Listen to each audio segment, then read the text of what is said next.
मुल्क में corona cases में मुसलसल इजाफा। हैदराबाद में गवर्नमेंट जामिया स्कूल के 2 असातिज़ा कोरोना में मुब्तला। स्कूल 20 नवंबर तक बंद और कज़ई के एक सरकारी कॉलेज और स्कूल में 19 साल बाद कोरोना में मुब्तला। स्कूल और कॉलेज को बंद कर दिया गया। मुल्क में एक दिन में मजीद 37 अफराद इंतकाल कर गए। टेस्ट मुस्बत आने की शरह 6.24% हो गई।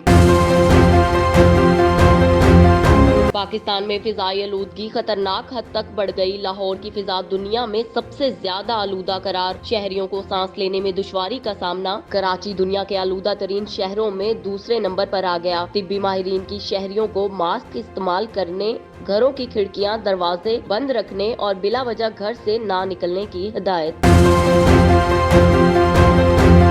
कोरोना से जाँ बहक chief justice Peshawar high court Waqar Ahmad Seth की नमाज जनाजा पेशावर में अदा कर दी गई। जस्टिस वकार अहमद सेठ के इंतकाल पर वजीर आजम इमरान खान का ताज़ियत का इजहार। Army chief general Qamar Javed Bajwa का भी वकार अहमद सेठ के अहले खाना से इजहार ताज़ियत। जस्टिस वकार के इंतकाल पर खैबर पख्तूनख्वा हुकूमत, पाकिस्तान बार कौंसिल और सुप्रीम कोर्ट बार का आज सोग का ऐलान।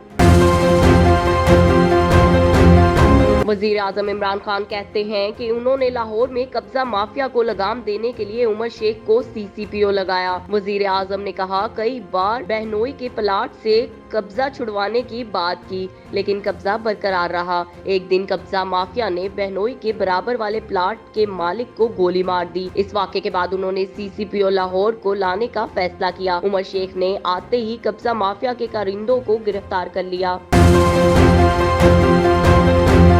वजीर आजम इमरान खान तुर्बत में बलोचिस्तान के जनूबी अजला के लिए तरक्याती पैकेज का ऐलान करेंगे। शाहराहों समेत दीगर मंसूबों का इफ्तिताह करेंगे। वजीर आजम तुर्बत यूनिवर्सिटी फेज 2 और 200 बिस्तर पर मुश्तमिल मकरान टीचिंग सेंटर का संगे बुनियाद भी रखेंगे।